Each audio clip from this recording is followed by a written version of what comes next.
Voltamos e nesse vídeo nós iremos trabalhar mais 4 regras importantes dentro dessas regras gerais que todo estudioso da Bíblia precisa considerar, né? E aí nós vamos para a regra 6.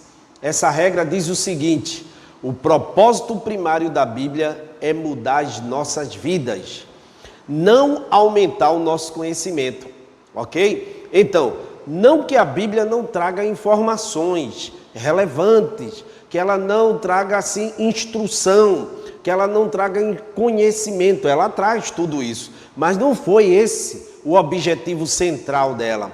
Mas o foco do ensino bíblico é mudar nossas vidas. A ideia é a mudança de vida e não apenas aumentar nossos conhecimentos, mas mudar, trazer transformação.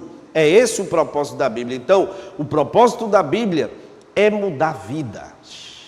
E isso é importante. O foco, quando você está estudando, você vê o impacto que ela produz na sua mente. Parece que algo vivo começa exatamente a mexer no cérebro, na mente, no intelecto. E isso é muito poderoso, porque ela tem o poder de mexer com a gente, de trazer reflexões profundas sobre o nosso ser. E esse ser, a nossa ontologia, passa a ter uma mudança essencial. A nossa essência é despertada pela palavra, pelo poder. Que essência? A essência divina, a essência do bem, a essência do belo, a essência de Deus que está em nós. Então, o propósito primário da Bíblia é mudar as nossas vidas, não aumentar o nosso conhecimento. Primeiro, mudança. Segundo, conhecimento. Isso é muito importante. Mudar através de conhecimento, né? Mas o conhecimento não é tudo. Muita gente conhece muito e não tem uma vida mudada nem transformada. Regra 7. Cada cristão tem o direito e a responsabilidade de investigar e interpretar pessoalmente a palavra de Deus. Observações nessa regra. Ignorância bíblica na atualidade, apesar das abundantes traduções. A gente tem visto que hoje tem Bíblia de todos os estilos, não é? Nós temos Bíblia na linguagem de hoje, que facilita a leitura, não é? Ela é parafraseada, ela não é como as outras Bíblias que você até tem uma certa dificuldade de entender gramaticalmente, mas você tem Bíblia da mulher, Bíblia para jovens, Bíblia para adolescentes, Bíblia de todas as qualidades e para todos os gostos, até de todas as cores. No entanto, nós estamos enfrentando esse problema de ignorância, de falta de conhecimento da palavra, né? Apesar das diversas traduções. Confiar nas interpretações dos outros, esse é um problema, né? Primeiro problema, falta de interesse de conhecer a Bíblia. Segunda observação, é simplesmente ou apenas confiar no que o outro vai dizer, no que o outro vai ensinar. Não ter o estímulo para exatamente confiar na sua compreensão, para estudar profundamente. Não quer se debruçar na palavra para estudar, apenas quer ouvir quem estudou ou quem está labutando na profundidade da compreensão da palavra, né? Então, é outro problema. Você precisa ter a sua própria compreensão da palavra, não depender dos outros, não é? E terceiro, ter suas próprias convicções fortes e firmadas. Se você exercer por si mesmo, junto com a oração e a iluminação do Espírito Santo, você vai ter e desenvolver convicções fortes e firmadas, não é? E isso é muito importante.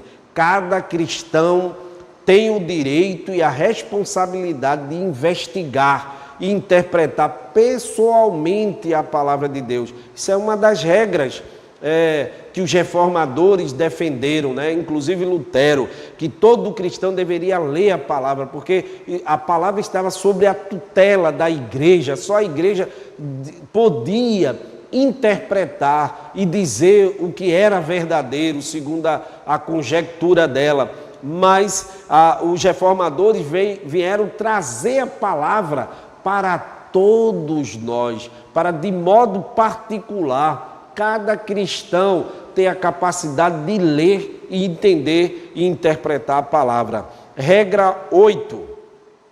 A história da igreja é importante, mas não decisiva na interpretação da Escritura, né? Como falamos no início, a Igreja Católica, ela considera muito a visão da tradição, ou seja, os intérpretes, os pais da Igreja, os papas, né, através de suas encíclicas papais, né, todos esses documentos que os antigos escreveram. Então essa tradição para eles é a coisa mais importante e está acima das Escrituras. Mas a regra 8 ensina para a gente de que a história da igreja é importante, mas não é decisiva na interpretação das Escrituras. Qual o lugar da história da igreja? A igreja não determina o que a Bíblia ensina. A Bíblia determina o que a igreja deve ensinar. Então isso é mais poderoso. Então é a palavra que ensina e que dirige a igreja, orienta ela. Não a igreja que vai orientar a palavra. Então a autoridade interpretativa da igreja depende de sua harmonia com os dados bíblicos. Ou seja, a autoridade da igreja, ela só pode dizer que ela é biblicista, que ela é cristã, se ela segue o que as Escrituras está defendendo ou propondo. Isso é importante. Então a autoridade interpretativa da igreja é a própria palavra. Se ela interpreta em sintonia, em harmonia com a palavra, então isso traz para ela autoridade. Se ela não tem harmonia com a palavra, ela perde essa autoridade, ela perde esse poder. Então, a tradição serve para equilibrar, por aferição, nosso estudo e interpretação pessoal. Ou seja, meu esforço hermenêutico, eu posso até comparar com os esforços hermenêuticos do passado, ou da igreja primitiva, dos pais da igreja, né, até o quarto, quinto século, mas apenas para aferir se o que eu estou pensando está em linha com eles, né? Mas não quer dizer que a palavra deles seja a última palavra, nem também a minha, né? Que a prova está aí no fato de existirem tantas denominações, né, no nosso país e no mundo, porque a questão é resultado da hermenêutica. Regra 9, para a gente concluir essa aula, né, esse vídeo, e na sequência a gente retorna com outras regras. A gente está na regra 9.